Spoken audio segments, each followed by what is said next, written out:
શિક્ષણના ધામમાં જ્યારે કોઈ નાની વયનું બાળક પોતાના ઉજ્જવળ ભવિષ્યના સપનાઓ સેવીને ઘરથી દૂર હોસ્ટેલમાં રહેવા જાય છે, ત્યારે માતા પિતાનો માત્ર એક જ ભરોસો હોય છે કે મારું સંતાન સુરક્ષિત છે. પરંતુ જરા કલ્પના કરો કે એ જ સુરક્ષિત જગ્યા જો કોઈ નરક જેવી બની જાય તો. ભાવનગરના કાળિયાબેડ વિસ્તારમાં આવેલી માધવ બોયઝ હોસ્ટેલમાંથી એક એવી હૃદયદ્રાવક અને કંપારી છૂટી જાય એવી ઘટના સામે આવી છે, જેને સાંભળીને દરેક માતા પિતાનું કાળજું કંપી જશે. અહીં ધોરણ 9માં ભણતા એક સગીર બાળક સાથે સિનિયર વિદ્યાર્થીઓએ જે ક્રૂરતા આચરી છે, તે આપણી શિક્ષણ વ્યવસ્થા અને હોસ્ટેલ સંચાલકોની ઘોર બેદરકારી પર સવાલો ઊભા કરે છે. આખી ઘટના શું છે તેના વિશે વિગતે ચર્ચા કરીશું. નમસ્કાર, આપ જોઈ રહ્યા છો ચક્રવાત ન્યૂઝ. હું આપની સાથે વંશિકા.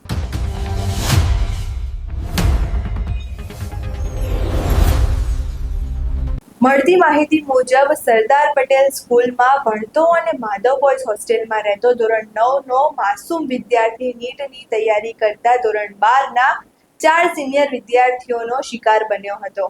આ રાક્ષસી વૃત્તિ ધરાવતા સિનિયરો બાળક પાસે નાના મોટા કામ કરાવતા, એટલું જ નહીં તેનું માથું દબાવવા અને માલિશ કરવા માટે પણ દબાણ કરતા હતા.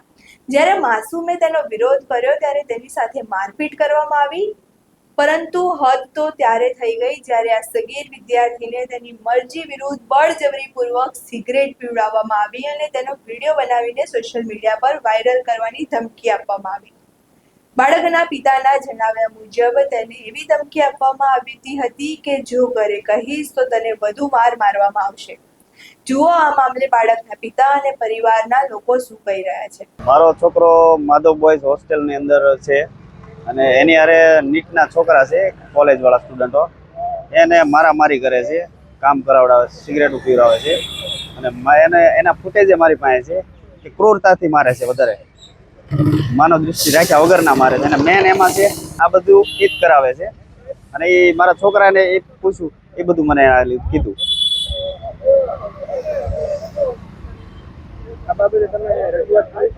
હા, રજૂઆત અમે A ડિવિઝન પોલીસ સ્ટેશનમાં ફરિયાદ કરી છે. 3 દિવસ પહેલા અરજી કરી હતી, આજે FIR કરાવી છે. અને મારા છોકરાને છે ને મસાજ અને માથામાં તેલ નાખાવે, મસાજ કરાવડાવે, આવું બધું કૃત્ય કરાવડાવે છે. બાથરૂમમાં પૂરી દે છે, લાઇટ બંધ કરી દે છે, CCTV કેમેરા હોવા છતાં આવું બધું કરે છે. CCTV કેમેરા ના જ્યાં નથી ત્યાં તો વધારે પડતો મારે છે. અને આના CCTV ફૂટેજ મારી પાસે છે અને વધારે CCTV ફૂટેજ જોવે તો ત્યાંથી હોસ્ટેલથી મળી જાય. સરદાર પટેલ સ્કૂલ છે, 2 નંબરનો ગેટ છે, એની એક્ઝેક્ટ સામે માધવ બોયઝ હોસ્ટેલ, બ્લુ કલરનું બિલ્ડિંગ. આજરોજ અમે અમારા સમાજના એક છોકરાને જે રીતનો બનાવ બન્યો છે, એમાં બંને ગ્રુપ, કરણી સેનાના આગેવાનો તરત સમાજના અલગ અલગ અમારી સંસ્થાના આગેવાનો સાથે હું આજે આવ્યો છું. આજે જે હોસ્ટેલની અંદર બનાવ બન્યો એ હોસ્ટેલની અંદર ખરેખર કડક કાયદો થવો જોઈએ અને હોસ્ટેલ પણ બંધ કરાવવી જોઈએ.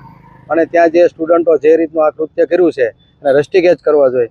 આગળ જતાં આ છોકરાઓ જો ડૉક્ટરો બને તો દેશનું ભવિષ્ય શું? એટલે અમારી ખાસ એક સમાજ વતી એક રજૂઆત છે કે આ છોકરાઓને રસ્ટિકેટ કરો અને હોસ્ટેલ વહેલી તકે બંધ કરાવો અને આની ઉપર કડકમાં કડક કાયદા અને એની પાલન થાય એવી અમારી એક સમાજના આગેવાનો તરફ રજૂઆત છે. અહીં તમે બાળકના પિતાને સાંભળ્યા. આ સતત ડર અને અત્યાચારના કારણે નાની વયનું બાળક એટલું ડરી ગયું હતું કે તેના વર્તનમાં મોટો બદલાવ આવી ગયો હતો. જ્યારે માતા પિતાએ પ્રેમથી પૂછપરછ કરી ત્યારે આ ભયાનક સત્ય બહાર આવ્યું અને સૌથી મોટો સવાલ એ છે કે હોસ્ટેલના રેક્ટરો શું કરી રહ્યા હતા. પિતાએ તો ત્યાં સુધી આક્ષેપો કર્યા છે કે રેક્ટરો પણ આ સિનિયર વિદ્યાર્થીઓને છૂપે સાથ આપી રહ્યા હતા. પહેલા અહીં વિડીયો જોઈએ જેમાં આ ક્રૂરતા જોવા મળી રહી છે. આ CCTV ફૂટેજ સામે આવ્યા છે. પહેલા તે CCTV ફૂટેજ પર નજર કરીએ.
સીસીટીવી વિડીયો જોયો. હવે આ કોઈ પહેલી ઘટના નથી. ગુજરાતમાં અગાઉ પણ રેગિંગના નામે અનેક ઘરના દીવાઓ બુજાયા છે અથવા તો માનસિક રીતે ભાંગી પડ્યા છે.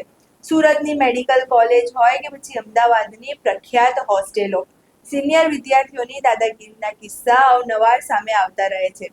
રેગિંગ એ માત્ર એક મજાક નથી, પણ એક માનસિક બીમારી છે જે કોઈને હસતા રમતા જીવનને બરબાદ કરી નાખે છે. આ સમગ્ર મામલે પહેલા હોસ્ટેલ સંચાલકોને રજૂઆત કરવામાં આવી હતી, પરંતુ જ્યારે ત્યાંથી કોઈ સંતોષકારક પગલાં ન લેવાયા ત્યારે 3 દિવસ અગાઉ નીલમબાગ પોલીસ સ્ટેશનમાં લેખિત અરજી કરવામાં આવી છે. પરિવારની હવે માત્ર એક જ માંગ છે, દૂધનું દૂધ અને પાણીનું પાણી થાય. સીસીટીવી ફૂટેજની તપાસ થાય, બાળકની મેડિકલ તપાસ થાય અને દોષિતો સામે કડક કાર્યવાહી કરવામાં આવે. આજે સવાલ એ છે કે જો હોસ્ટેલમાં જ બાળકો સુરક્ષિત નથી તો વાલીઓ પોતાના સંતાનને ક્યાં ભણવા મોકલે? તમને શું લાગે છે? શું આવા સિનિયર વિદ્યાર્થીઓ અને બેદરકાર સંચાલકો સામે ગુસ્સી ટોક કે કડક ફોજદારી પગલાં લેવા જોઈએ? તમારા વિચારો અમને કમેન્ટ બોક્સમાં જરૂરથી જણાવજો. અમારો વિડીયો પસંદ આવ્યો હોય તો વિડીયોને લાઈક કરો, શેર કરો અને અમારી ચેનલને સબસ્ક્રાઇબ કરવાનું ભૂલશો નહીં. ભાવનગરથી ફિરોઝ મલિકનો અહેવાલ. નમસ્કાર.